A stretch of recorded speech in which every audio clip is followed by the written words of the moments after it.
My name's Matt Lees, and there's consoles out there that you could be spending money on right now, but which one should you get? Because you probably can only afford one unless you're literally or figuratively made of money. First things first, a little bit of housekeeping.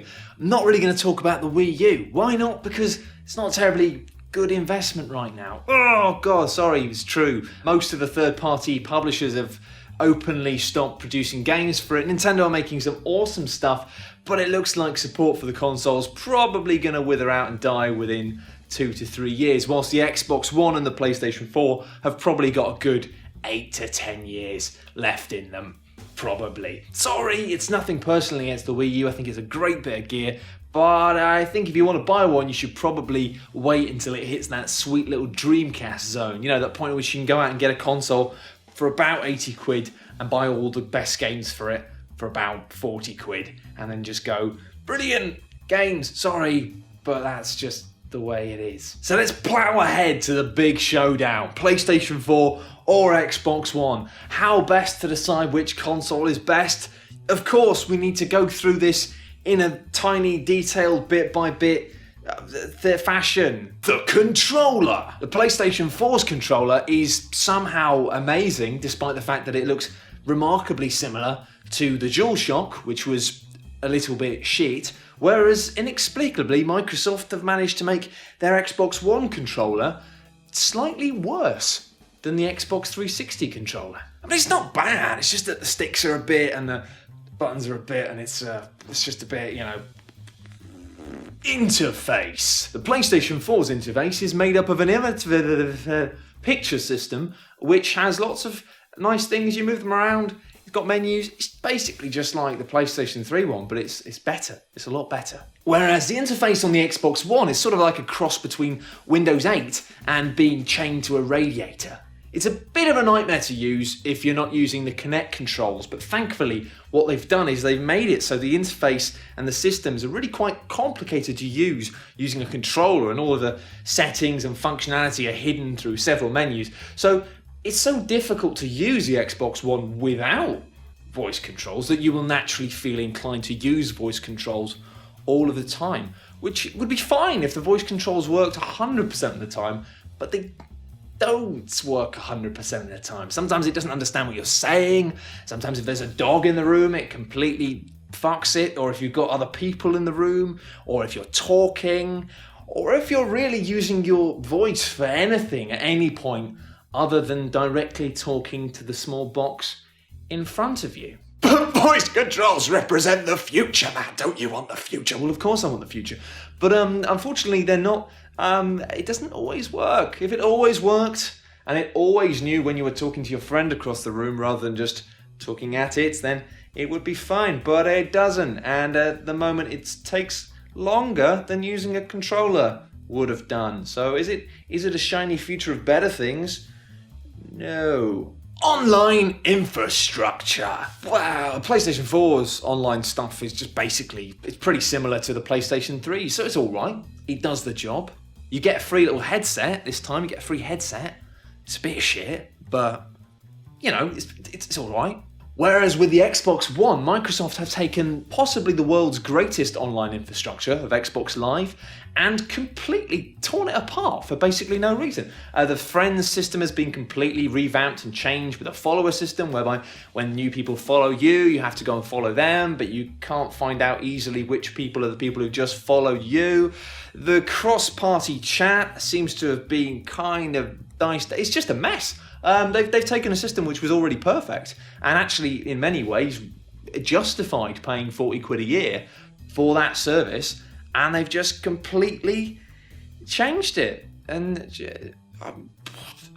But it's all right because you've got stuff like Skype. You've got stuff like Skype and these apps that you can snap them onto your screen. So what you can do is you can snap Skype. You don't need party chat because you can snap Skype.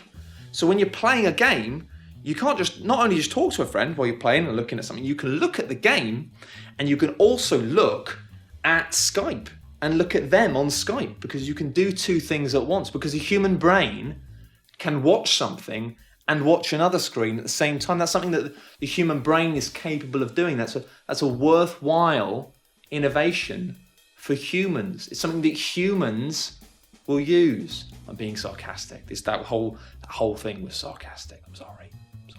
Graphics! At the moment, the stuff on PlayStation just looks a bit nicer. Apart from Rise, obviously, it's not on PlayStation. It's got some great men in it. Sound! So the PlayStation has the best graphics, but which console has the best sound? I'm just joking. I'm just fucking with you. I'm not going to do that. That's really stupid. Playability! All right, I'll stop. It's just funny. We used to review games like that. What the fuck? Demonstrable power! The PlayStation 4 loads more quickly, installs games more quickly, and generally in terms of measurable capability, across the board it outperforms the Xbox One in almost every regard. But that might change. The Xbox One has the cloud, and that may well end up changing things substantially down the line. But right now, in terms of what we can physically see and physically test, the PlayStation 4 appears to be quite a lot better. But it can't. No, because they're different. They must be different, right? They must be that they're just different things for different people, and they must be equally good because they must be, right? I mean, there must be things. Camera! Yes, the Xbox One has a camera, and it comes with a camera, and it's a good camera. The PlayStation 4 doesn't come with a camera. And even if you do buy a camera, it's not that good. It doesn't really do anything. Yeah, cameras. Media capabilities. The Xbox One provides the ultimate multimedia experience, providing you live in the United States of America and subscribe to quite costly satellite television services.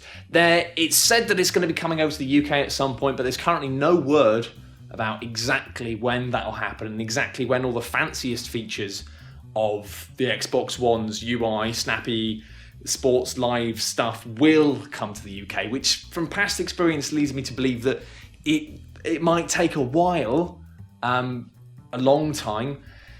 And at the moment, if you're in the UK, the vastly clever multitasking thing doesn't extend much beyond being able to switch between video games and television, which is something that most of us can already do with a remote control. So, and also, if you've got a cheapo Freeview box, there's a good chance that it won't work with your Xbox One. There's a lot of reports that people are getting weird stuttering because it's a very advanced bit of gear, sure, but it's not geared up to deal sometimes with cheaper stuff. And if there's one thing people in the UK love, it's a cheap bit of tat on your telly that does Freeview. But what about the media capabilities of the PlayStation 4? Well, it's got Netflix. I mean, what do you want? Play some fucking games. Video games! Games currently available for the Xbox One? Not really. But what about the PlayStation 4?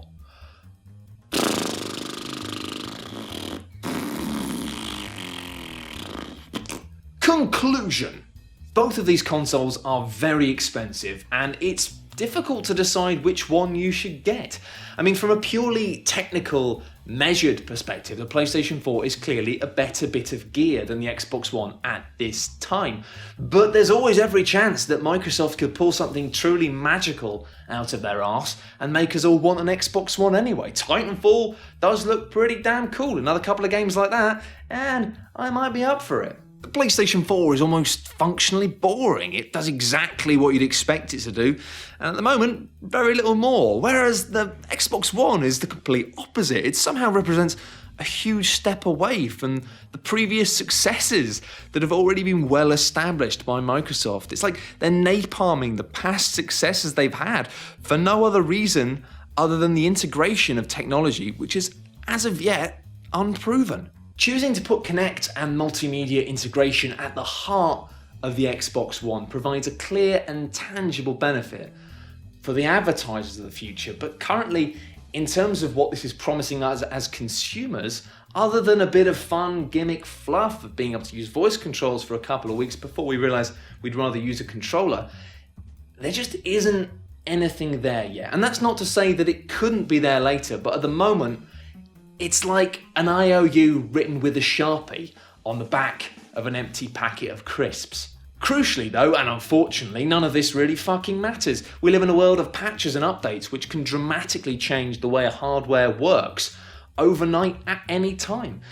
Basically, until we see the exclusive games that are coming for both of these consoles, there's simply no way of knowing which is going to be the best one to get. But Christmas is coming and I need a new toy, so there has to be a winner. There has to be a winner. So if you have decided that you want a new bit of gaming hardware to play on this Christmas and you want to know which is best, what is the best console that I can get this Christmas, then here's the answer. It's the fucking Nintendo 3DS. Yeah, sorry, I've tricked you. This video was about the PlayStation 4 and Xbox One, but as we've made it quite clear, there's just no reason to buy one yet. There's no bloody good games. We don't know which one's going to be the best. We do, however, know that the 3DS is bloody awesome. The number of games coming out for it that are amazing at the moment is frankly shocking. I've been playing Zelda on it. It's amazing. You've got Mario Kart. That's great. You've got the Castlevania. There's loads of games. We're going to make a video next week about all the games on the 3DS that mean you should buy it. But you honestly should. The only reason I would say that you wouldn't want a 3DS at the moment, based on the fact that it's got the best software currently, is if you don't like games that look like they're for kids. And I'm going to let you in on a little secret here.